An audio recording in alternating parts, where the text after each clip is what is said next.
తేజోమయ, మహిమలో ఉన్న మహారాజా, మహిమాన్వితుడా, సర్వ సృష్టికి ఆధారభూతుడా, సైన్యములకు అధిపతి అయిన దేవ, మీ ఘనమైన శ్రేష్టమైన ఉన్నతమైన నామమును బట్టి రాత్రికాల సమయంలో మరొక బైబిల్ తరగతిలోనికి మమ్మల్ని చేర్చి మీ జ్ఞానవాక్కులు వినటానికి మీరు ఇచ్చిన అవకాశాన్ని బట్టి స్తోత్రాలు. ఇగోనైనా గడిచిన కాలం ఎన్నో విపత్తులు ప్రమాదాల నుంచి కాపాడి సజీవంగా ఉంచినందుకు మీకు స్తోత్రాలు. మత్తయి సువార్తను మేము ధ్యానం చేస్తూ ఉండగా మీ ఆత్మ సహాయముతో సమయోచితమైన జ్ఞానాన్ని నాకు అనుగ్రహించి సరిగా విభజించి బోధించే సామర్థ్యాన్ని ప్రసాదించండి. అలాగే వినగలిగే చెవులు, గ్రహించగలిగే హృదయాన్ని మీ పిల్లలైన ప్రతి వారికి ప్రసాదించమని కోరుకుంటూ మా రక్షకుడు నీ ప్రియకుమారుడైన యేసుక్రీస్తు వారి యొక్క ఘనమైన ఉన్నతమైన శ్రేష్టమైన నామములో ప్రార్థించి అడిగి వేడుకొనుచున్నాను పరలోకపు తండ్రి, ఆమెన్. చేరువచ్చిన మీ అందరికీ ప్రభు అయిన క్రీస్తు నామములో నా శుభాలు, వందనాలు. ప్రభునందు ప్రియమైన దేవుని పిల్లలారా, మత్తయి సువార్త 16వ అధ్యాయము 5వ వచనం నుండి మనం ధ్యానం చేద్దాం. ఆయన శిష్యులు అద్దరికి వచ్చి రొట్టెలు తెచ్చుటకు మరచిరి. అద్దరి అంటే ఆదరి. దేనికి ఆదరి? గలిలయ సముద్రానికి ఆదరి. అంటే అంతకుముందు ఏం జరిగింది? 7 రొట్టెలు, కొన్ని చిన్ని చేపలు, 2 కాదు, కొన్ని చిన్ని చేపలు తీసుకొని కృతజ్ఞతాస్తుతులు చెల్లిస్తే ఎంతమంది తిన్నారు? 4,000 మంది పురుషులు, స్త్రీలు పిల్లలు కాక 4,000 మంది పురుషులు తింటే ఇంకా ఎన్ని గంపలు ఎత్తారంట? 7 గంపల నిండా ఎత్తారు. ఇప్పుడు అది మర్చిపోయారు. అక్కడ శిష్యులు మర్చిపోయి ఈ సముద్రం ఈ దరికి వచ్చారు. వచ్చినప్పుడు అప్పుడు యేసు 6వ వచనం, చూచుకొనుడి, పరిసయ్యులు సద్దూకయ్యులు అనువారి పులిసిన పిండిని గూర్చి జాగ్రత్త పడరని వారితో చెప్పాను. ఏం చెప్పాడు? చూసుకోండి అనగానే ఏం చూసుకుంటారు? అటు ఇటు చూసుకుంటారు. అప్పుడు అనిపించి ఉంటుంది వాళ్ళకి, అరే చూసుకోండి అన్నాడు ప్రభు. ఆ పరిసయ్యులు సద్దూకాయలు తీసుకెళ్ళిపోతారేమో, ఆ గంపలు అక్కడే వదిలేసి వచ్చాం, ఇక్కడ తేవటం మర్చిపోయాము. అంటే తిండి వాళ్ళకి తిండికోవాల కదా. ఏ ఆలోచనలో ఉన్నవాడికి అలాగే అర్థమైంది. వాక్యం అందరికీ ఒకే విధంగా అర్థం కాదు. ఎందుకు కాదంటే వాళ్ళ ఆలోచన విధానాన్ని బట్టి అలాగే అర్థమైంది. మీకు ఉదాహరణకు చెప్తాను.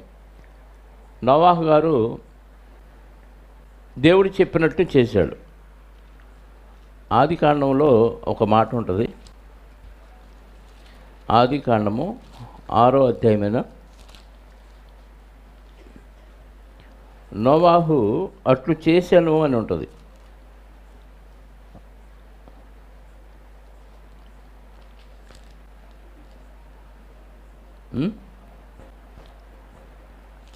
నోవాహు దేవుడు చెప్పినట్టు చేశాడు అని ఉంటుంది. 8వ వచనం,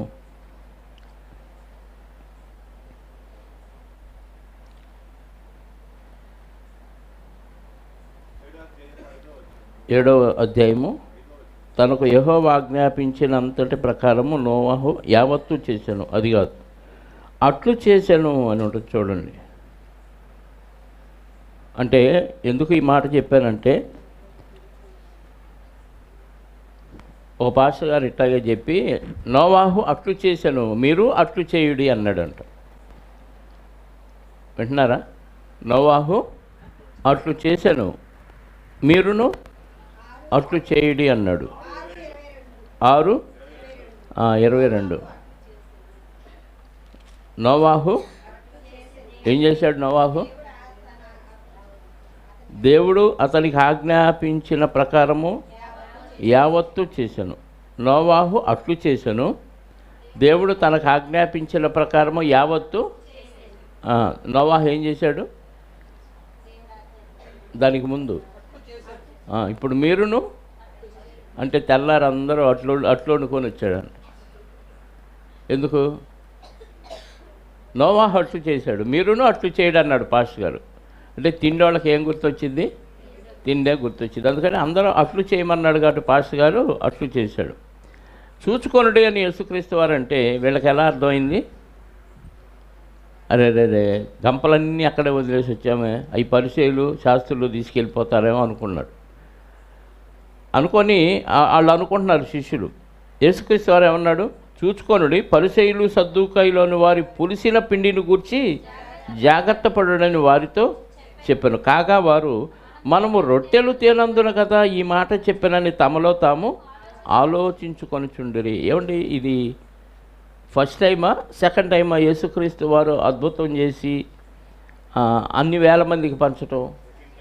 రెండోసారి. మొదటిసారి ఎక్కడ చేశాడు? 13వ అధ్యాయంలో చేశాడు. ఒకసారి చూడండి, 13వ అధ్యాయము అన్నీ వద్దు, 33వ వచనం ఒకసారి చదువును.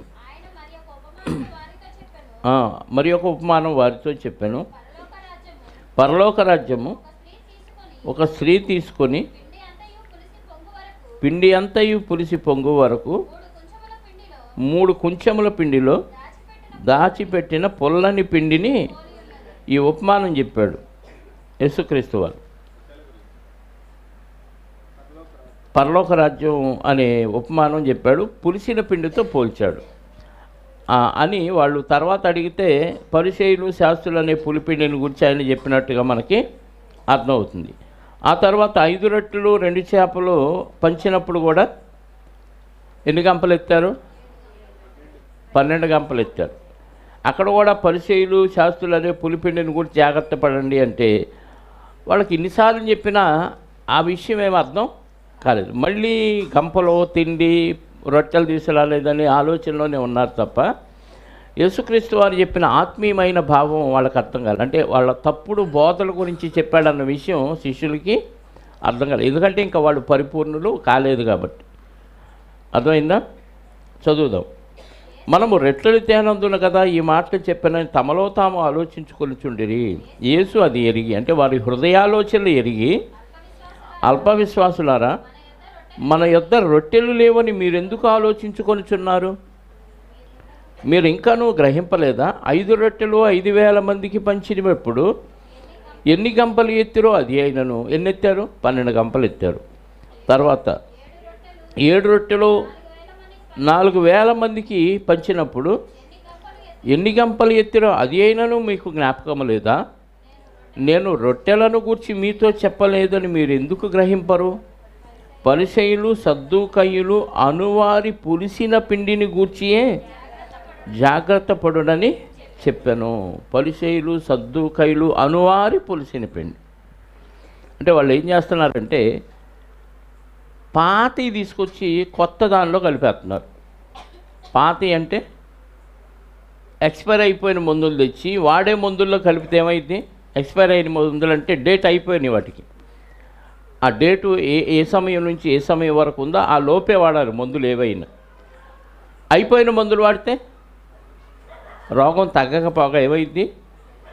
రకరకాల కొత్త రోగాలు వస్తాయి. అలాగే ఈ పరిచయులు శాస్త్రులు అనేవాళ్ళు ఏం చేస్తున్నారంటే పాతవి ప్రభువు తీసేసినవి వీళ్ళు పాటించడానికి వీలు లేనివి అనవసరమైన తప్పుడు బోధలు తీసుకొచ్చి కలుపుతున్నారు. మీరు వాళ్ళ విషయంలో కొంచెం జాగ్రత్తగా ఉండండి అని చెప్తున్నాడు. పులిపిండి అంటే అక్కడ ఉపమానంలో చెప్పిన పులిపిండి ఏమో మంచిది, పరలోక రాజ్యంతో పోల్చాడు. ఇక్కడ పులిపిండి ఏమో చెడ్డది, మంచి ముత్తని చెడగొట్టే పులిపిండి, పొలబెట్టింది, ముద్ద అంతటిని పొలబెట్టింది. కాబట్టి వాళ్ళ పులిపిండి అంటే ఏంటయ్యా ప్రభు అని అడిగితే చెప్తున్నాడు. అప్పుడు 12వ వచనం, రొట్టెల పులిసిన పిండిని గూర్చి కాదు కానీ పరిసయ్యులు సద్దూకయ్యులు అనువారు బోధన గూర్చియే జాగ్రత్త పడవాలని ఆయన తమతో చెప్పినని వారు అప్పుడు అర్థమైంది. ఎందుకు మీరు అన్ని గంపలు ఎత్తారు కదా, 5,000 మంది తిన్నారు, 4,000 మంది తిన్నారు, ఇన్ని తిన్నా కానీ ఇంకా తిండి గురించి అవి తేపోతే నేను పెట్టలేనా?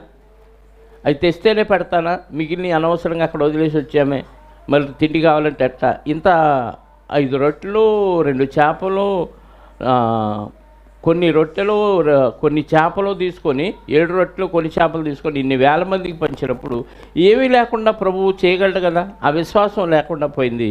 కాబట్టి నేను చెప్పింది ఆ పులిసిన పిండు ఆ రొట్టెల గురించి కాదు. శాస్త్రులు పరిచయాలు అనేవాళ్ళు ఏం చేస్తున్నారంట, వాళ్ళు బోధ పులిసిపోయిన బోధ, అంటే ఎక్స్పైర్ అయిపోయిన బోధ, పాతబడిన బోధ, అది ఇప్పుడు పనికి రాదు. అది కొత్త బోధలు చెడగొట్టింది. కాబట్టి వాళ్ళ విషయంలో మీరు జాగ్రత్తగా ఉండండి అని చెప్తే అప్పుడు అర్థమైంది వాళ్ళకి. యేసుక్రీస్తు వారు వివరించే వరకు వారికి అర్థం కాదు. మీకు కూడా చాలామందికి సత్యవేదో తెలియని వాళ్ళు చాలామంది ఉన్నారు. నేను వచ్చి మీకు సత్యం చెప్పే వరకు సత్యవేదో తెలియదు. చర్చికి వెళ్ళామా, వచ్చామా, కూర్చున్నామా, కానుకిచ్చామా, ఎరగ తీసుకొని చాకిరీ చేసామా చర్చి కోసం అనేది తెలుసు. కానీ మనకు ఫలమేమొచ్చింది, మనం ఎలా బ్రతకాలి, ఏం చేయాలి, ఏ వచనం ఏం చెప్తుంది, ఇవేమి మీకు తెలీదు. పాఠాల రూపంలో చెప్పిన వాళ్ళు లేకపోవటం వల్ల మీరు అప్పుడు వరకు ఏం చేశారంటే పులిపిండిలో ఉన్నారు, తప్పుడు బోధలో ఉన్నారు. ఇప్పుడు అన్నీ తేటగా అర్థమవుతున్నా ఇంకా పులిపిండి ఉందా మీలో? ఉంది. పులిపిండి లేకుండా ఎడకపోయింది. దాన్ని వదలరు, బొమ్మాళిని పట్టుకున్నట్టుగా అది పట్టే ఉంటుంది. అది జాగ్రత్తగా చూసుకోండి మీరు. అది కొంచెం ఉన్నా కానీ మీ మంచి ముద్ద అంతా పులిసిపోద్ది, పాడైపోద్ది. కాబట్టి ఏమాత్రం పులిపిండి లేకుండా చూసుకోండి అని హెచ్చరిస్తే వాళ్ళ గురించి చెప్పాడు అన్న విషయం శిష్యులకు అప్పుడు అర్థమైంది. యేసు ఫిలిప్పుదైన కైసరయ ప్రాంతమునకు వచ్చి, అంటే కైసరయ అనే ప్రాంతం ఫిలిప్పుదంట. ఫిలిప్ ఎవరు?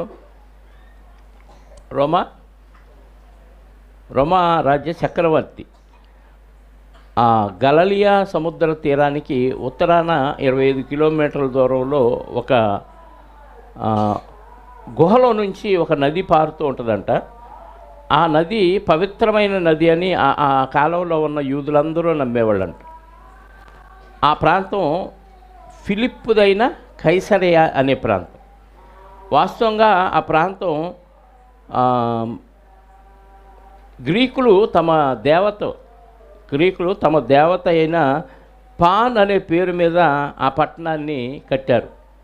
ఇప్పుడు కైసరయ అనే ప్రాంతం ఏదైతే అనుకుంటున్నామో ఆ పట్టణాన్ని గ్రీకులు పాన్ అనే వారి దేవత పేరు మీద ఆ పట్టణాన్ని కట్టారు. కానీ దాన్ని కైసరు ఔగుస్తు అనే ఆయనకి ఈ ఫిలిప్పు గిఫ్ట్గా ఇవ్వటం బట్టి ఈ ఇద్దరి పేర్లు కలిసి వచ్చేటట్టుగా ఈ ఫిలిప్ గారు ఏం చేశారంటే ఫిలిప్పుదైన కైసరయ అనే పేరు పెట్టడం జరిగింది. అది ఎవరిది? ఫిలిప్ది. కైసరయ్యకి ఇచ్చాడు. కాబట్టి ఆ పేరు ఇద్దరు పేర్లు కలిసి వచ్చేటట్టు ఆయన పెట్టాడని చరిత్రకారులు చెప్పిన విషయం.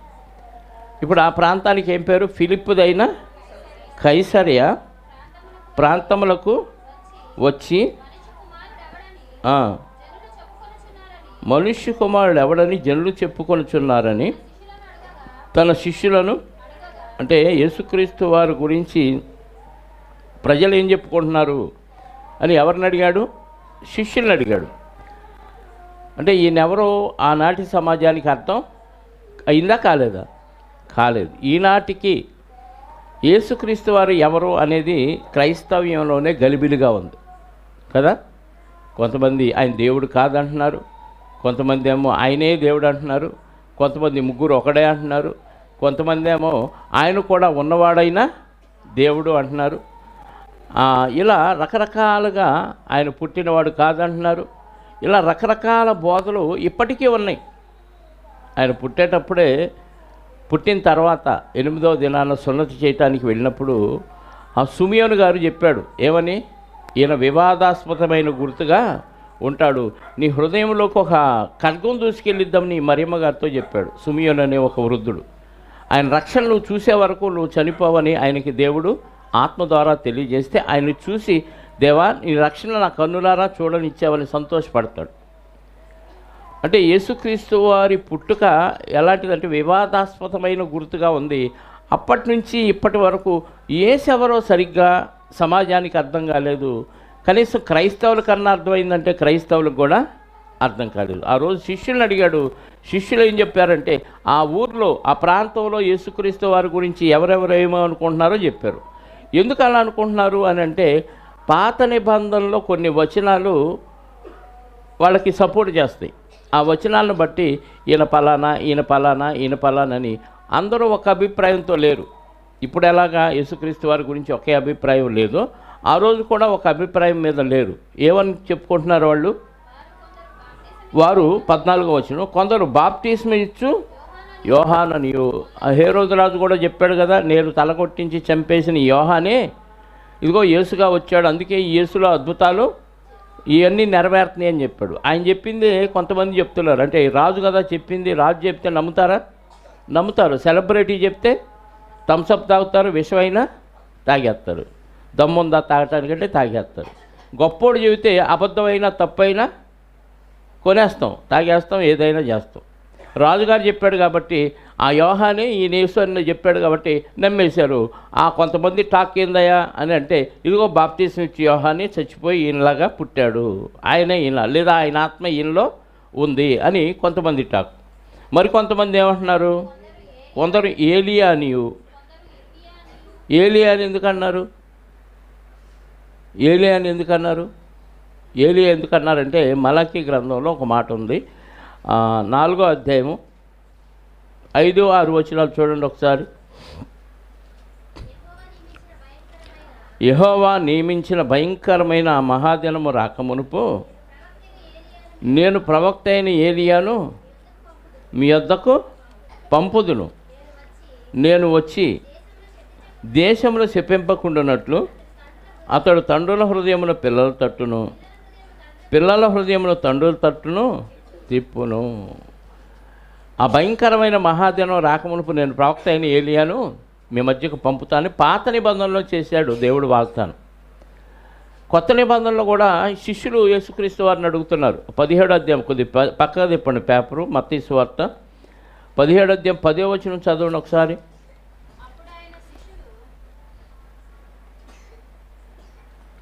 అప్పుడు ఆయన శిష్యులు, ఇలాగైతే ఏలియా ముందుగా రావాలని శాస్త్రులు ఎందుకు చెప్పుచున్నారని ఆయనను, అంటే ఏలియా వస్తాడు అని దేవుడు ప్రవచించాడు కాబట్టి మలాకీ గ్రంథంలో, యెషయాలో కూడా ఉంటుంది, ఇప్పుడు వద్దులేండి.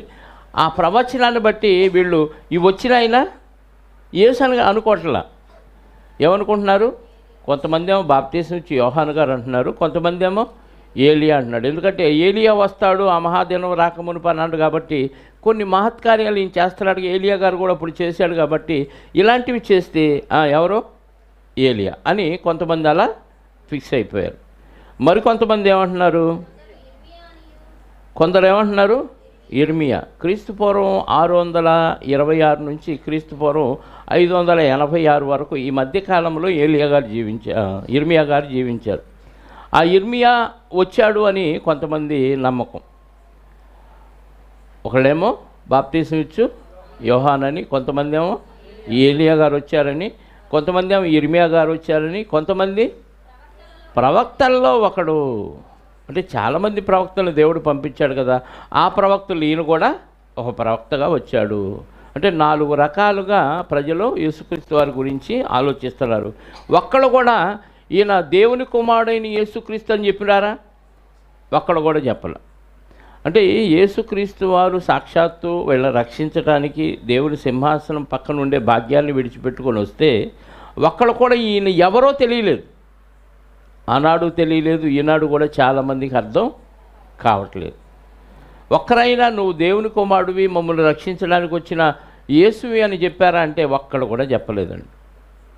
ఎందుకు చెప్పలేదు అంటే లేఖనాల పట్ల అవగాహన లేదు, వాళ్ళ మనసు దేవుని మీద లగ్నం చేయలేదు, శరీరాశలోనే మునిగిపోయారు. కాబట్టి లేఖనాలను గ్రహిస్తే ఖచ్చితంగా యేసు ఎవరో తెలిసిద్ది. యోహాను సువార్త 5:39 అనుకుంటే చూడండి ఒకసారి.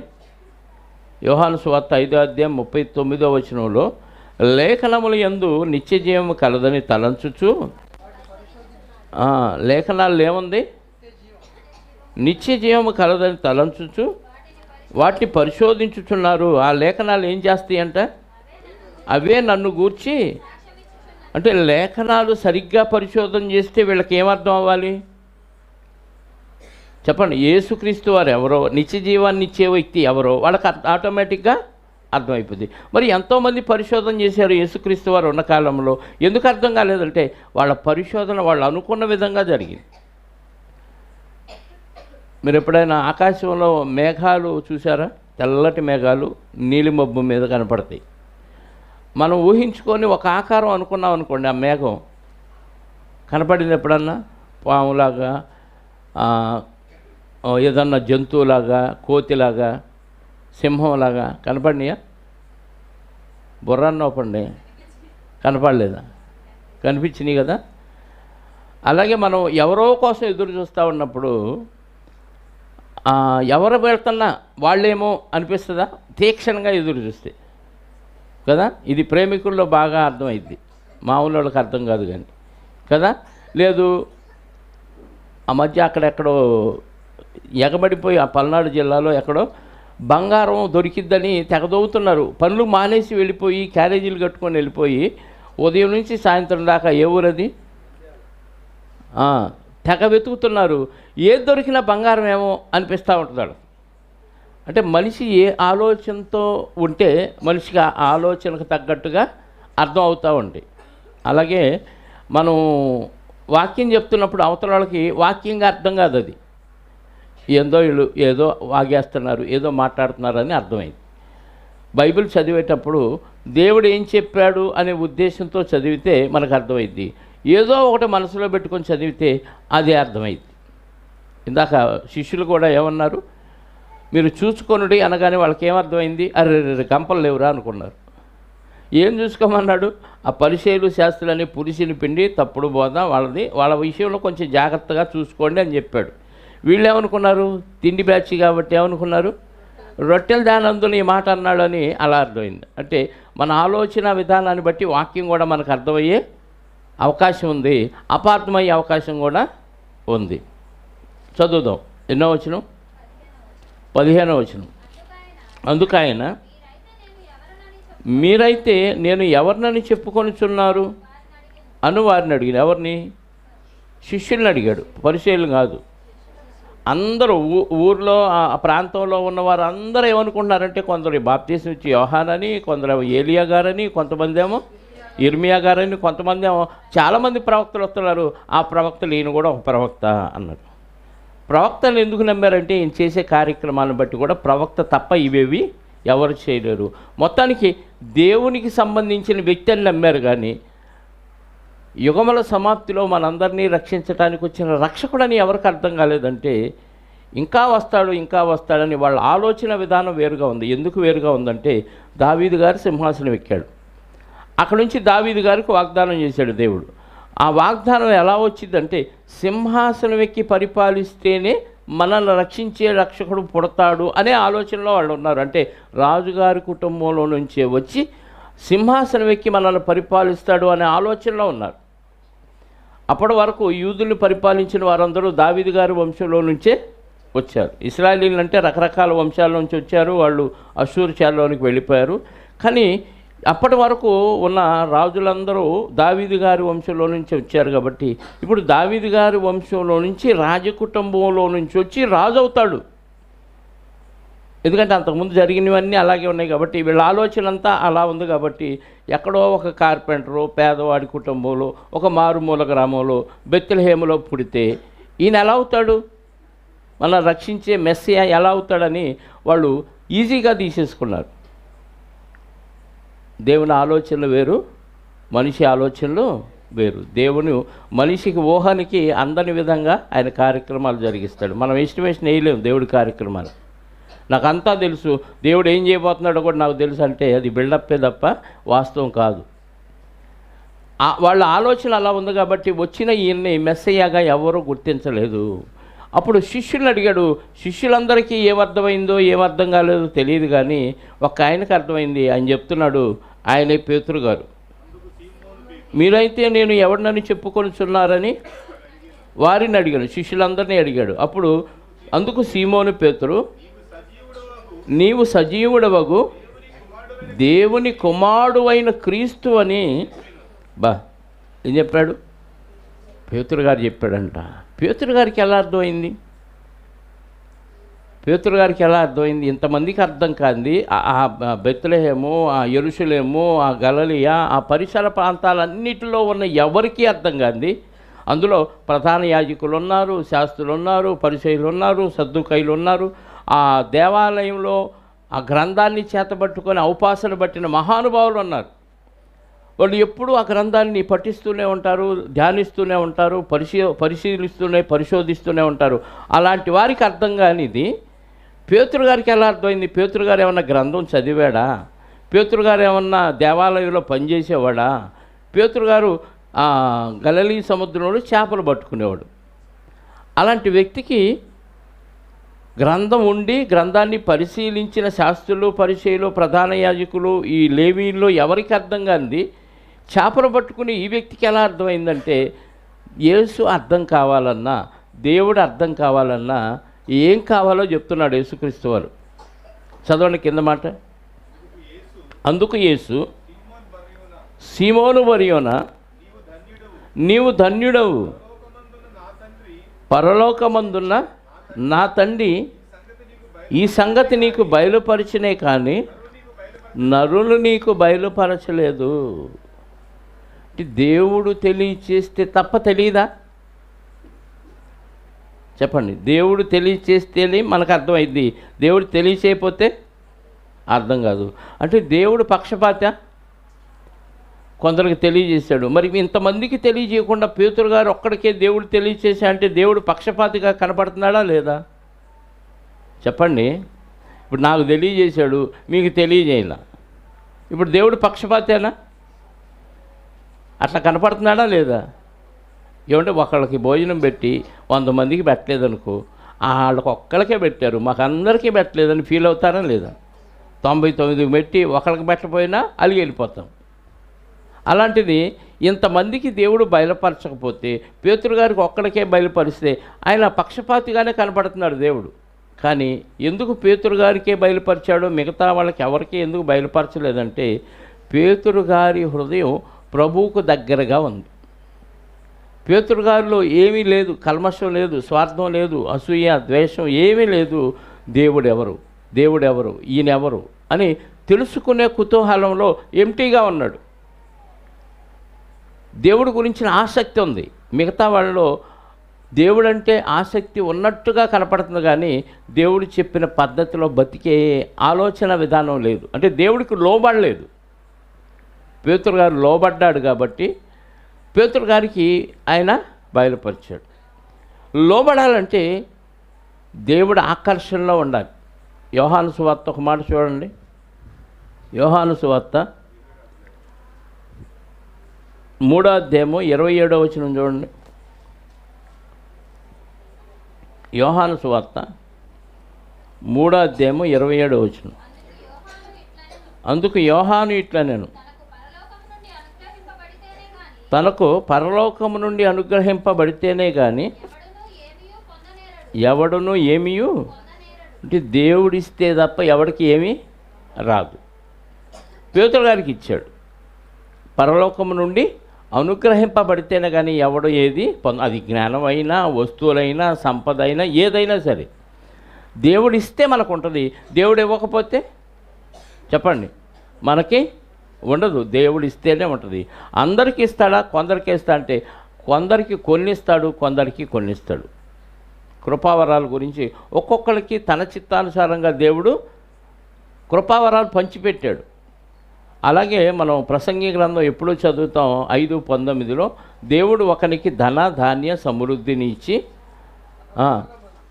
అనుభవించుటకు తన భాగమందు అనుభవించుటకు అన్నపానములు పుచ్చుకొనుచు సంతోషించు భాగ్యము అనుగ్రహించినందుకు అది దేవుడి వలన నాకు దొరికింది అనుకోవాలి. అంటే దేవుడే ఒకడికి ధనము, ధాన్యము, సమృద్ధి ఇచ్చి అనుభవించే అవకాశం కూడా తన భాగం ఎక్కువ అనుభవించడం. మళ్ళీ ఇవి దేవుడే ఇవ్వాలి.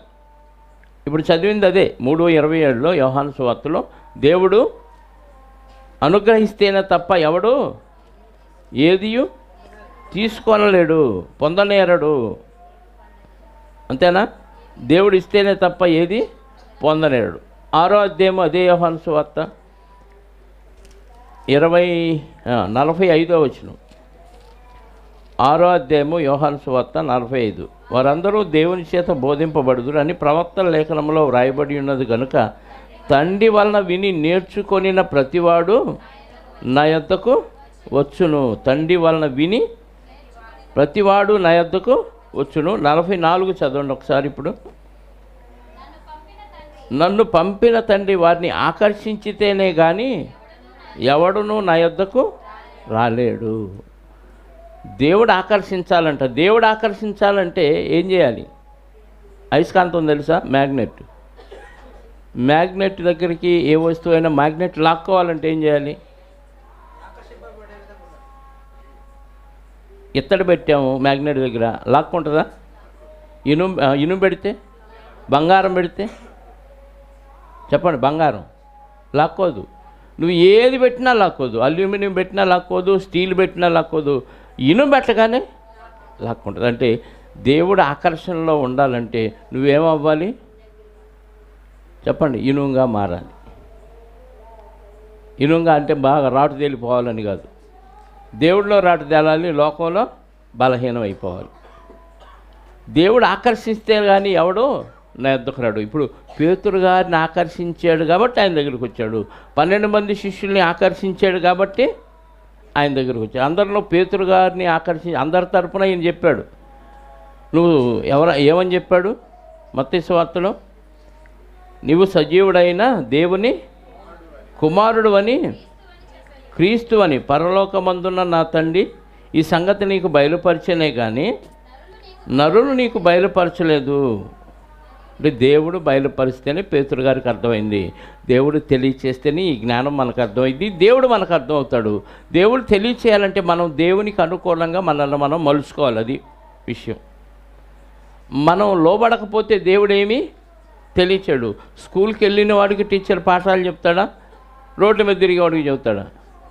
స్కూల్కి వెళ్ళిన వాడికి. అది క్రమంగా వచ్చేవాడికి చెప్తాడా? అప్పుడప్పుడు వచ్చేవాడికి చెప్తాడా? బాగా క్లవర్స్ ఎవరో క్లాసులో వాళ్ళని ముందు కూర్చోబెట్టి ఎక్స్ట్రాక్షన్ చెప్తారు. ఎందుకు? మొద్దోళ్ళని వెనక బెంచీలో కూర్చోబెడతారు. లాస్ట్ బెంచీలో కూర్చునేది ఎవరో తెలుసా? దాక్కొని మీలో కూడా ముసలోళ్ళు మొత్తుకోవాలంటే కూర్చుంటున్నారు, వాళ్ళు కింద కూర్చోలేదు. లాస్ట్లో కూర్చునే వాళ్ళు ఎవరంటే దొంగలు, కొంచెం సంకోచించేవాళ్ళు, మొద్దోళ్ళు అనమాట. స్కూల్లో అదే చేసేది. క్లవర్స్ని ముందు కూర్చోబెట్టి వాళ్ళకి బాగా అర్థమయ్యేటట్టు చెప్తారు. అవసరమైతే మళ్ళీ సపరేట్ చేసే వాళ్ళకి స్పెషల్ క్లాసులు చెప్తారు. ఎందుకంటే ఇంకా బాగా అభివృద్ధి చెందుతారని. అర్థమైందా? ఇప్పుడు దేవునికి లోబడే మనస్తత్వం ఉన్న వాళ్ళకి దేవుడు ఆకర్షిస్తాడు. అలాంటి వారిని సెలెక్ట్ చేసుకుంటాడు. వాళ్ళు ఎవరయ్యా ఆ బ్యాచ్ అంటే సత్క్రియల యందు ఆసక్తి గల వారిని తన కోసము నిర్ణయించుకొని అని ఉంటుంది. తిమోతి పత్రికలో ఒక మాట చూడండి. సత్క్రియలు దేవుడు ఆకర్షించాలంటే మనకు ఒక ఆసక్తి ఉండాలి. ఏంటి ఆసక్తి?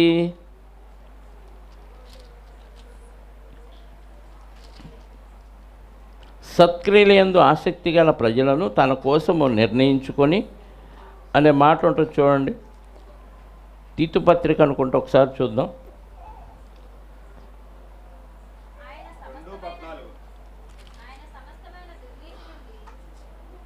2వ అధ్యాయము 14 తీతు పత్రిక.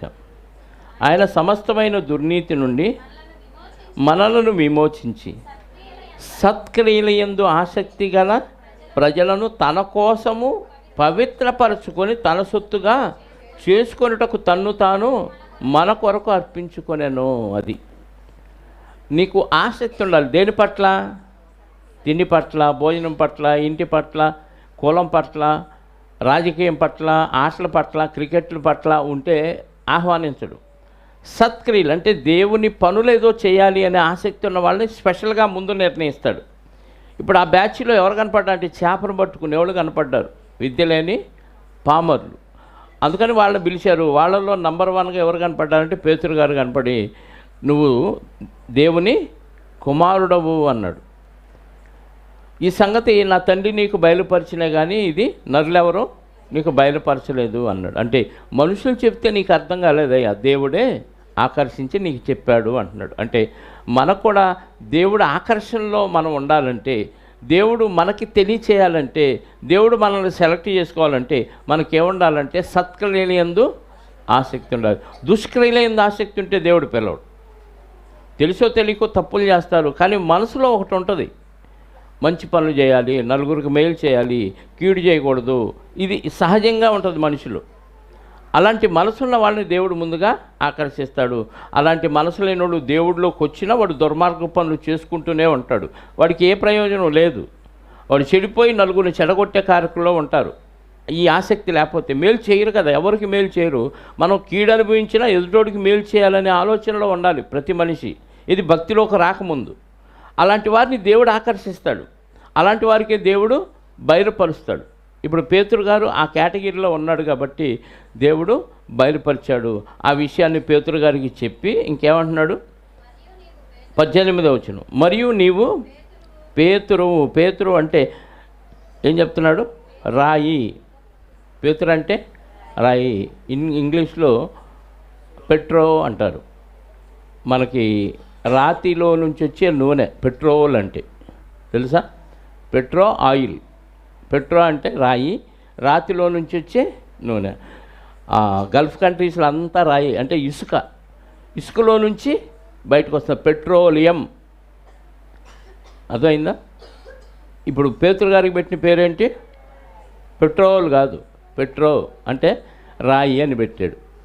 నీవు రాయివి, ఈ బండ మీద. సరిగ్గా చదవాలి ఆ వచనం. చాలామంది అపార్థం చేసుకున్నారు ఆ వచనాన్ని. నీవు రాయివి, ఈ బండ మీద నా సంఘమును నువ్వు కట్టుదు అన్నాడా, కట్టుదును అన్నాడా? ఏ బండ మీద? ఏ బండ? ఈ బండ అంటే ఈలో ఈ బండ. ఏ బండ? అక్కడ పేతురు రాయి అన్నాడు. మరి అక్కడే అపార్థం చేసుకొని నీవు రాయివి, ఈ బండ మీద నా సంఘమును కట్టుదును అనగానే పేతురు అనే బండ మీద కడతాడు కావాలనుకుంటున్నారు చాలామంది. నువ్వు రాయివే, కానీ ఈ బండ మీద నా సంఘమును కట్టుదును, నేనే కడతాను. ఏ బండ? క్రీస్తు అనే బండ. మూలరాయి క్రీస్తు. కాబట్టి ఈ బండ మీద, ఈ పేతురు అనే బండ మీద కాదు, ఈ బండ మీద నా సంఘమును కట్టుదనని యేసుక్రీస్తు వారు చెప్తున్నాడు. ఆయనకి పేతురు అని పెట్టాడు కాబట్టి ఈ పేతురు అనే బండ మీద అనుకుంటున్నారు చాలామంది. అది రాయి కదా. పేతురు గారు కూడా ఒక రాయి, మనం కూడా ఒక సజీవమైన రాళ్లలాగా ఉండి ఆత్మ సంబంధమైన మందిరం కట్టాలి. పేతురు పత్రికలో చెప్తాడు. కాబట్టి పేతురు గారికి ఏం పెట్టాడు పేరు? రాయి. రాయి అని పెట్టి ఈ బండ మీద నా సంఘమును కట్టుదును, పాతాళలోక ద్వారములు దాని ఎదుట నిలువనేరవు అని నేను మీతో. పాతాళలోక ద్వారాలు దేని ముందు నిలవంట? పాతాళలోక ద్వారాలు దేని మీద నిలవు? ఏం కడతానన్నాడు? సంఘం ముందు నిలవు. సంఘం ముందు పాతాళలోక ద్వారాలు నిలువు అంటే అర్థం ఏంటంటే, సంఘములోకి వచ్చినవాడు, సంఘములో కంటే ఆ గేటు దాటి ఈ మందిరంలోకి వచ్చినవాడు కాదు. క్రీస్తుని అంగీకరించి క్రీస్తు సంఘములో సత్యవాక్యాన్ని అనుసరించి వాక్యానుసారమైన బాప్తిజం పొంది సంఘములో ఒక సభ్యుడిగా చేర్చబడిన వాడికి పాతాళలోక ద్వారాలు క్లోజ్ అయిపోతాయి. ఆడు బతికున్నంతకాలం ఈ సంఘంలోకి రాలేదనుకోండి, అంటే క్రీస్తుని అంగీకరించలేదనుకో, వాడికి ఎల్లప్పుడూ ఆ ద్వారాలు తెలుసుకొనే ఉంటాయి. ఎప్పుడు ఇక్కడ మరణించాడో వెంటనే ఆ ద్వారాల్లోకి వెళ్ళిపోతుంది. అది రెడీగా ఉంటాయి. ఈ తేడా తెలియక చాలామంది ఏం కాదులే నమ్ముకోపోతే ఏమైద్దిలే, బతుకున్నాగా చచ్చిపోలేదుగా, చచ్చిపోయే ముందు మనకు సిమ్టమ్స్ వస్తే ఆ సిమ్టమ్స్ ప్రకారంగా మనం వెంటనే నమ్మేసుకుందాం, సిలువలో దొంగ ఎంత లక్కీ ఛాన్స్ కొట్టేశాడు, మనం కూడా అలా కొట్టేద్దామని అమాయకపు స్థితిలో అపవాది మాయలో పడిపోయి అలా ఏమీ తెలియని వారుగా అలా ఉండిపోతున్నారు. ఈరోజే విన్నాం ఉదయమని ఒక వార్త. ఉప్పలపాడు ఇప్పుడు మాధవాళ్ళు ఉంటున్నారు కదా అద్దెకి, తెలుసా? వాళ్ళు అద్దెకిచ్చిన ఇల్లు ఓనరు ఆమె వాళ్ళ మరిది కొడుకు 27 ఏళ్ళు వాడికి వయసు. ఏదో జాబ్ చేస్తున్నాడు ఎక్కడ, పూణే. కారులో వెడుతూ నాగపూర్ కారులో వెడుతూ యాక్సిడెంట్ అయిందంట. వార్త వచ్చేసింది తెల్లారిపాటికి. Spot dead. 27 సంవత్సరాలు, చక్కగా ఎర్రగా బుర్రగా మంచి యవ్వన వయసులో ఉన్నాడు, తేజలాగా ఉంటాడు. కారు గొల్ల అయిపోయింది, స్పాట్లో డెడ్ అయిపోయాడు. మరణం ఎప్పుడు ఎలా వచ్చిందో తెలీదు, వాయిదా వేస్తూ ఉంటారు. పాతాళ లోకపు ద్వారాలు నువ్వు సంఘములో చేరితే నీ క్లోజ్ అయిపోతాయి, లేకపోతే ఓపెన్ చేయబడి ఉంటాయి. అందుకే చెప్పాడు, ఈ సంఘము ఎదుట పాతాళ లోకపు ద్వారాలు నిలువనేరం, అంటే క్లోజ్ అయిపోతాయి. ఆ ద్వారాలు బద్దలు కొట్టేస్తాడనమాట. ఇప్పుడు ఆ బద్దలు కొట్టాల్సిన బాధ్యత ఎవరి మీద ఉంది? ఆల్రెడీ నమ్మిన మన మీద ఉంది. అంటే ఎదుటి వ్యక్తి పాతాళ లోకపు ద్వారాలు తెరవబడి అందులో పడే విధంగా ఉన్నప్పుడు అతన్ని ఆ ద్వారాలు క్లోజ్ చేసుకునే విధంగా, పరలోకపు ద్వారాలు తెలుసుకునే విధంగా మనం ఏం చేయాలి? సువార్త చెప్పి సువార్త ప్రకారంగా మనం బతుకుతుంటే వాళ్ళు మారుతారు. మనం సువార్త చెప్పి వాక్యానుసారంగా మనం బతకలేదు అనుకోండి, మారుతారా? వాళ్ళు చెబుతారు కానీ ఒక్కటి కూడా పాటించరు. అలాంటప్పుడు మనం మారటం ఎందుకు అంటారు. అర్థమవుతుందా? అంటే మనం మారి వాక్యానుసారంగా బతుకుతూ ఎదుటివాడికి చెప్తే వాడికి పాతాళలోక ద్వారాలు క్లోజ్ చేసిన వారం అవుతాం. సంఘం ఏర్పాటు అయినప్పటి నుంచి ఈ అపోస్తలు ఆ పాతాళలోకపు ద్వారాలు క్లోజ్ చేయించడానికి ఎంతోమందికి సువార్త చెప్పారు, ఎంతోమందికి ఆ పాతాళలోకపు ద్వారాలు క్లోజ్ చేయించారు. ఎందుకంటే ఆ ద్వారాలు మూసుకుంటున్నాయి, ఇటు నిత్య జీవానికి ద్వారాలు తెరుచుకుంటున్నాయి. అంటే సంఘము ఎంత గొప్పదో ఆలోచించండి. భూమి మీద ఉండి అక్కడ పాతాళ లోకంలో లాక్ చేయబడుతున్న ఈ ద్వారాలు ఇదే భూమి మీద ఉండి ఇచ్చేదను. అంటే ఏమిచ్చాడు? పరలోక రాజ్యపు ఏంటా తాళం? పరలోక రాజ్యపు తాళపు చెవి నీకు ఇస్తానంటే అక్కడ తాళం తీయాలి. ఇప్పుడు ఒక వ్యక్తి ఉన్నాడు, మన ముందు ఉన్నాడు అనుకోండి, అతను నమ్మలేదు. అతనికి ఇప్పుడు పరలోక రాజ్యపు ద్వారాలు ఏమైపోయినాయి? క్లోజ్ అయిపోయినాయి. ఇప్పుడు అదే వ్యక్తికి ఏ ద్వారాలు తెరవబడి ఉన్నాయి? పాతాళలోకపు ద్వారాలు తెరవబడినాయి. ఇప్పుడు ఈ తాళం మనకిచ్చాడు. ఏంటి ఆ తాళం అంటే? వాక్యం, సువార్త. ఈ వాక్యం అనే తాళం పెట్టి ఎవరికైనా తిప్పేసామనుకో, నమ్మని వాళ్ళకి, ఆ ద్వారాలు మూసుకుంటున్నాయి. ఈ ద్వారాలు అంటే ఎంత గొప్ప అవకాశం మనకి ఇచ్చాడండి. నీ చేతిలో పెద్ద తాళం ఏంది? బీరువా తాళాలు బొడ్లో పెట్టుకొని తిరుగుతాం, కానీ ఈ పరలోకపు రాజ్యపు తాళపు చెవి మనకి ఇచ్చాడు అని. ఏమండి, ఈ తాళం మన దగ్గర ఉందా, పడేసుకున్నావా? చాలా తాళాలు ఉన్నాయి. నొక్కుడు తాళాలు ఉన్నాయి, నంబర్లు చెప్పే తాళాలు ఉన్నాయి, నంబర్లు తిప్పే తాళాలు ఉన్నాయి, డిజిటల్ తాళాలు ఉన్నాయి కదా, రకరకాల తాళాలు ఉన్నాయి. కానీ పరలోకానికి వెళ్ళే తాళం దేవుడు మనకిచ్చాడు. పేతురు గారి నుంచి ప్రారంభమైంది ఆ తాళపు చెవి. ఎంతమంది చేతుల్లోకి వచ్చినాయండి? ఎన్ని తాళాలు ఉన్నాయి మన దగ్గర. ఒక్కొక్కరి దగ్గర ఒక్కొక్క తాళం ఇచ్చేశాడు. సువార్త నీకు వచ్చేసిందంటే, నువ్వు చెప్పేసావంటే ఆ వ్యక్తికి ఏం చేసినట్టు? నువ్వు చెప్పండి. తాళపు చెవి, పాతాళలోకపు ద్వారం మూసేసావు, దానికి లాక్ చేసేసావు. ఈ తాళం తీసేసావు. 2 తాళాలు ఇచ్చాడు మనకి. అది ఆ తాళంతో పాతాళలోకపు ద్వారాలు మూసేయచ్చు, లాక్ చేయొచ్చు, ఈ ద్వారం తెరవచ్చు. ఒక్కొక్కరికి ఒక్కొక్కసారి సువార్త చెప్పి ఆ వ్యక్తికి పరలోకపు రాజ్యపు తాళపు చెవితో ఓపెన్ చేస్తే అతను ఎంట్రన్స్ లభించింది అక్కడికి. ఇప్పుడు మనకు ఒక అవకాశం ఇచ్చాడు, పేతురు గారికి ఇచ్చినట్టుగా. ఏంటి అవకాశం? నువ్వు దాన్ని భూమి మీద 19వ వచనం, పరలోక రాజ్యపు తాళపు చెవులు నీకు ఇచ్చేదను, నీవు భూలోకమందు దేన్ని బంధించుదువో అది పరలోకమందును. అంటే మీ ఫ్యామిలీలోనూ మీ బంధువుల్లోనూ ఎవరికైనా వాక్యం చెప్పలేదు, ఆ వ్యక్తికి పరలోక రాజ్యం బంధించబడిందా, ఓపెన్ చేయబడిందా? చెప్పాలి. చెప్పినా ఆయన మారలేదు. నువ్వెల్లా ఆడితో నేను పలకను, ఆడికి నేను సువార్త చెప్పేది ఏందని మానేసావు. అంటే పరలోక రాజ్యపు తాళం తీయకుండా ఆ వ్యక్తికి నువ్వు భూమి మీద ఏం చేసావు? బంధించేసావు.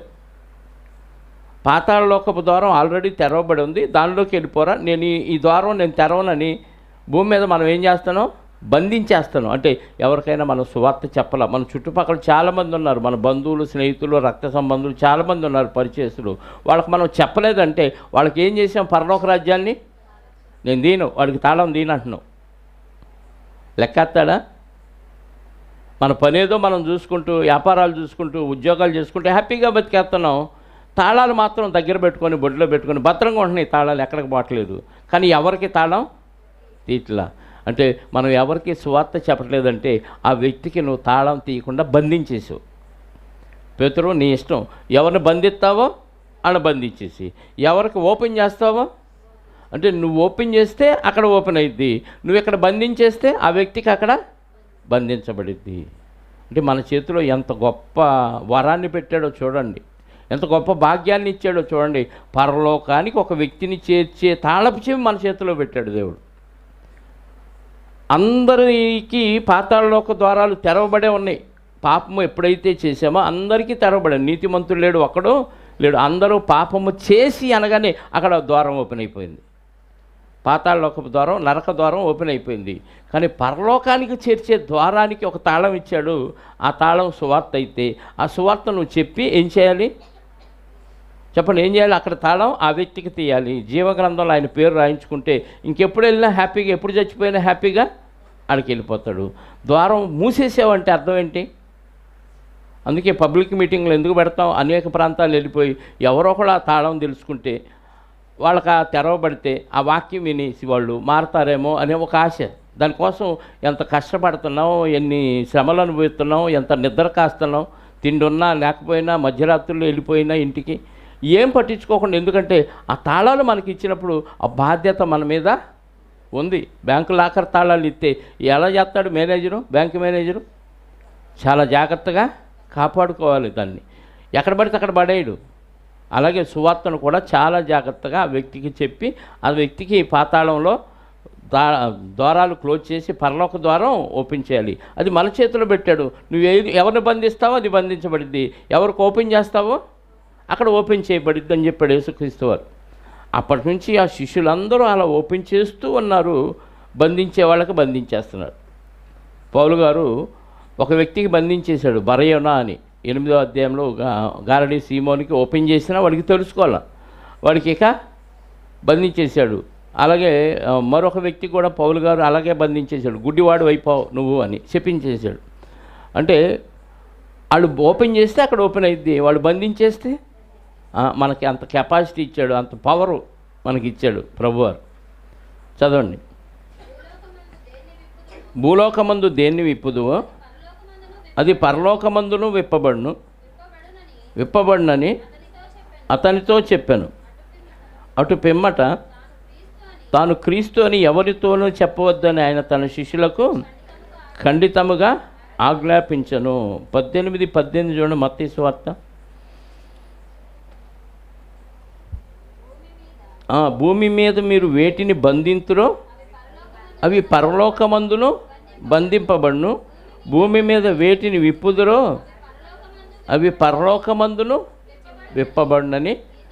నువ్వు ఇక్కడ బంధించేస్తే అక్కడ బంధించేస్తాడు, ఇక్కడ ఓపెన్ చేస్తే అంటే అక్కడ తాళం, ఇక్కడ ఓపెన్ చేస్తే అక్కడ లాక్ ఓపెన్, ఇక్కడ స్విచ్ చేస్తే అక్కడ లైట్ వెలిగినట్టు. ఎంత దూరం మనిషి వెళ్ళలేనంత దూరంలో పాతాళలోకం ఉంది, మనిషి వెళ్ళలేనంత దూరంలో పరలోకం ఉంది. భూమి మీద నుంచే ఓపెన్ చేయొచ్చా 2 తాళాలు? భూమి మీద నుంచే క్లోజ్ చేయొచ్చా? ఎంత టెక్నాలజీ కూడా ఇది అందదు. యోహాను సువార్త 20వ అధ్యాయం 23వ వచనం కూడా చూడండి ఒకసారి. యోహాను సువార్త 20వ అధ్యాయం 23వ వచనం.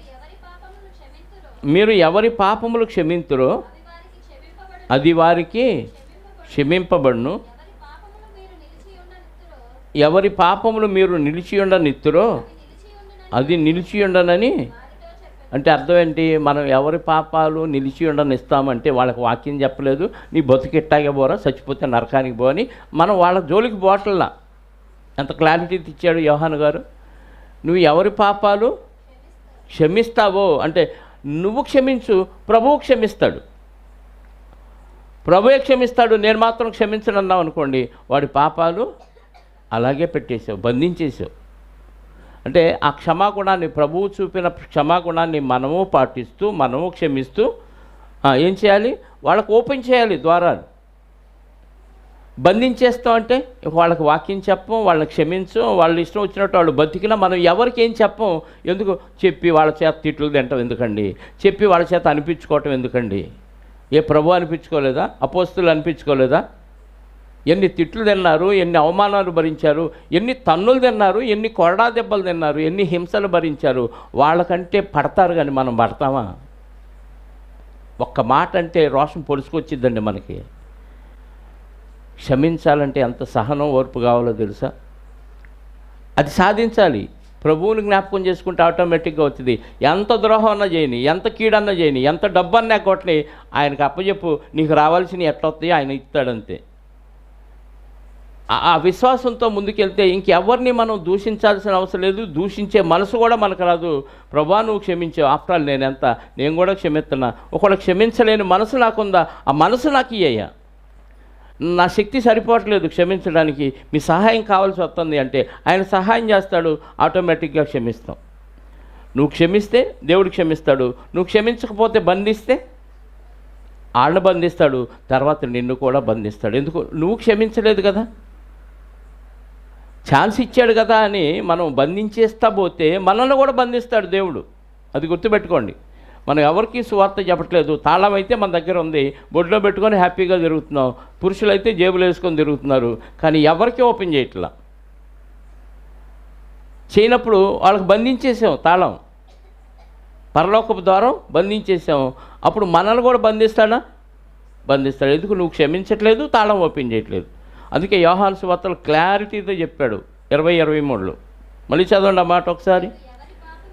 మీరు ఎవరి పాపములు క్షమింతురో అవి వారికి క్షమింపబడును, ఎవరి పాపములు మీరు నిలువనిత్తురో అవి నిలిచియుండునని వారితో చెప్పాను. అంత పవర్ అంతా మీకు ఇచ్చాను, మీ ఇష్టం. వాళ్ళకి ఓపెన్ చేస్తారా, క్లోజ్ చేస్తారా, మీ ఇష్టం అని చెప్పేసి 20వ వచనంలో ఏమంటున్నాడు? అటు పిమ్మట తాను క్రీస్తు అని ఎవరితోనూ చెప్పవద్దని ఆయన తన శిష్యులకు చెప్తే నష్టమైంది. మరి మనం ఎవరి కోసం ఎదురు చూస్తున్నామో, మనల్ని రక్షించడానికి రాజు పుడతాడని లేఖనాలన్నీ ఎవరి గురించి చెప్తున్నాయో ఆయనే మనం వెతుకుతున్న క్రీస్తే ఈయన అని చెప్తే నష్టం ఏంటి? అందరూ వస్తారు కదా, ప్రభా ఇప్పటిదాకా మేము తప్పు చేసాం క్షమించని ఆయన పాదాల దగ్గర పడతారు కదా, ఎందుకు చెప్పొద్దు అన్నాడు? చెప్పండి. తన గురించి తాను ప్రాపగాండా చేసుకోవటం ఆయనకి ఇష్టం లేదు. ఒకవేళ చెబితే ఎవరో చెప్పటం వల్ల ఆయనకు వచ్చే గౌరవం కాదు, ఆయన క్రియల వల్ల తెలుసుకోవాలి. యోహాను సువార్తలు అంటాడు ఒక మాట చూడండి, 14వ అధ్యాయమా యోహాను సువార్త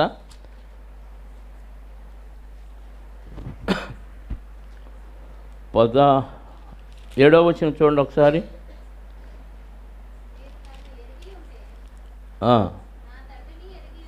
మీరు నన్ను ఎరిగి ఉంటే నా తండ్రిని ఎరిగి ఉందురు, ఇప్పటి నుండి మీరు ఆయన్ని ఎరిగి ఉన్నారు, ఆయనను మీరు చూచి ఉన్నారు. అప్పుడు ఫిలిప్పు, ప్రభువా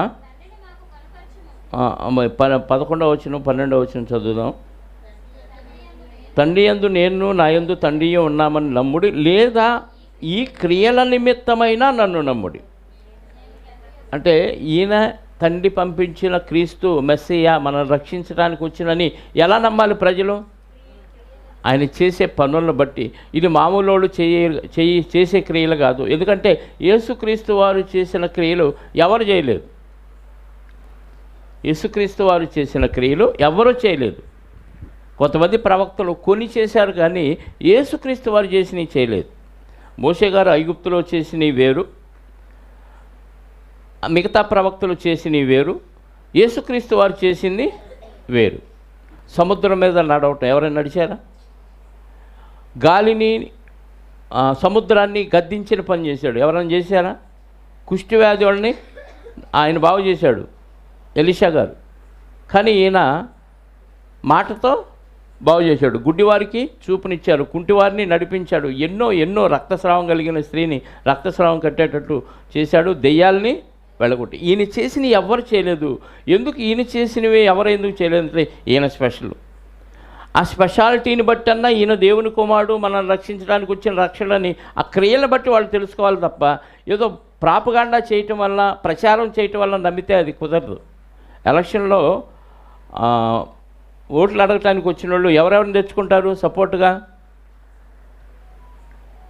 ఎలక్షన్లకండి ఊరేగింపులకు వచ్చి మనం మధ్య తిరుగుతారు కదా, ఎవరిని తెచ్చుకుంటారు? వాళ్ళు చెప్పేది కాక పక్కన సినిమా యాక్టర్లో, సెలబ్రిటీస్లో బాగా పేరు ప్రఖ్యాతి కాల్చిన వాళ్ళని చెప్తారు. ఎందుకు? వాళ్ళు చెప్తేనన్నా మారి నాకు ఓటేస్తారేమోనండి. రికమెండేషను. ఇప్పుడు యేసు పలానా ఆయన అని శిష్యుల రికమెండేషన్ అవసరం లేదు ఆయనకి. ఎలా తెలుసుకోవాలి? ఈయన దేవుని కుమారుడు ఆయన క్రియలను బట్టి తెలుసుకోవాలి. కాబట్టి మీరు ఎవరితోనూ మీ అంతట మీరు చెప్పాల్సిన అవసరం, చెప్పే రోజు ఒకరోజు ఉంది, కానీ ఇప్పుడైతే మీరు చెప్పాల్సిన అవసరం. ఆయన బతికున్నాడు, సజీవంగా ఉన్నాడు, భూమి మీద తిరుగుతూ ఉన్నాడు. కాబట్టి శిష్యుల చేత ప్రాపగాండా చేయించుకొని నేనే ఆయన్ని అని చెప్పించుకోవాల్సిన అవసరం లేదు. అందుకని ఎవరితో చెప్పాల్సిన అవసరం లేదు. మీరు ఎవరితోనూ చెప్పొద్దు అని ఖచ్చితంగా వాళ్ళకి ఖండితంగా ఆజ్ఞాపించాడు. మిగతా భాగం వచ్చేవారం నేర్చుకుందాం, ప్రార్థన చేసుకుందాం. పరమనందు ఆశీనుడు అయ్యున్న మా పరలోకపు తండ్రి, మీ మహాకృపా కనికరం జాలి దయను బట్టి స్తోత్రాలు. ఆత్మస్వరూపిగా ఉండి ఎన్నో కార్యక్రమాలు చేసి ప్రకృతిని మా పాదాల కింద పెట్టి ప్రకృతిలోని సమస్త జీవరాశుల్ని పోషిస్తున్నట్టు మమ్ము కూడా పోషిస్తూ మరణం తర్వాత మరొక లోకమైన మీ దగ్గరికి రావటానికి ప్రణాళికను సిద్ధం చేసి ఆ ప్రణాళికలోని భాగంగా యుగముల సమాప్తి యందు మీ కుమారుణ్ణి భూమి మీదకు పంపించి ఆయన ద్వారా మాకు ఇచ్చిన రక్షణను బట్టి స్తోత్రాలు. ఆయన ద్వారా సంఘములో చేర్చబడి పాతాళలోకపు ద్వారాలు మూయబడి పరలోకపు రాజ్యపు ద్వారాలు తెరవబడి ఆ స్థితిలో మమ్మల్ని ఉంచినందుకు మీకు స్తోత్రాలు. నిజంగా మాకున్న సమయం కొద్దిగా అయినా ఈ కొద్ది సమయంలో అనేకులను పాతాళలోకపు ద్వారాల నుంచి విడిపించి పరలోక రాజ్యపు వైపు మళ్లించే తాళపు చెవిని మాకు ఇచ్చారు. ఈ తాళాన్ని దగ్గర పెట్టుకొని తుప్పుబట్టే విధంగా చేసుకోకుండా, ఈ తాళాన్ని పోగొట్టుకోకుండా అనేకులను పరలోక రాజ్యంలో చేర్చడానికి వారి కొరకు ఆ తాళము తిప్పి వారిని పరలోక రాజ్యంలో చేర్చే భాగ్యాన్ని మనసును మీ పిల్లలైన ప్రతి వారికి అనుగ్రహించండి.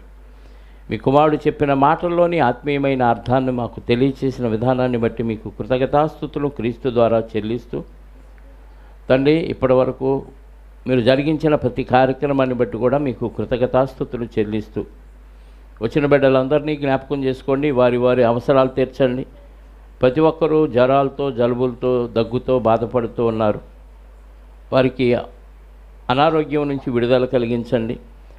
ఆర్థిక సమస్యలతో సతమతమవుతున్న బిడ్డలకు విడుదల కలిగించండి. మానసిక బలహీనత రుగ్మతలతో భయపడుతూ ఉన్న వారికి శాంతిని సమాధానాన్ని అనుగ్రహించండి. మమ్మల్ని శత్రువులుగా భావిస్తున్న వారిని సైతం క్షమించండి, వారిని చల్లగా దీవించండి. మాకు విరోధులుగా భావిస్తున్న వారిని కూడా తండ్రి ఏమాత్రం విరోధ భావం లేకుండా మేము కూడా వారిని ప్రేమిస్తూ శాంతితో సమాధానంతో అందరితో కలిసి ఐకమత్యంగా ఉండటానికి మా మనసులను సిద్ధపరచుకునే భాగ్యాన్ని మాకు అనుగ్రహించమని కోరుకుంటూ వచ్చిన బిడ్డలందరినీ సురక్షితంగా వారి కుటుంబాలకు చేర్చండి. మీ చిత్తమైతే మీ కుమారుని రాకడ ఆలస్యమైతే మేమంతా మరొకసారి కలుసుకోవటానికి కృపాక్షేమాలు మాకు దయచేయమని కోరుకుంటూ మా రక్షకుడు నీ ప్రియకుమారుడైన యేసుక్రీస్తు వారి యొక్క క్షమాపణ కలిగిన నామములో ప్రార్థించి అడిగి వేడుకొనుచున్నాను పరలోకపు తండ్రి, ఆమేన్. మనందరి కన్న తండ్రి అయిన దేవుని ప్రేమ, ఆయన ప్రియ కుమారుడైన యేసుక్రీస్తు వారి కృప, పరిశుద్ధాత్మ యొక్క అన్యోన్య సహవాసము ఇప్పుడు ఎల్లప్పుడూ సకల పరిశుద్ధులకు సదాకాలము తోడయుండి నడిపించునుగాక. ఆమేన్. అందరికీ యేసుక్రీస్తు నామంలో శుభాలు, వందనాలు.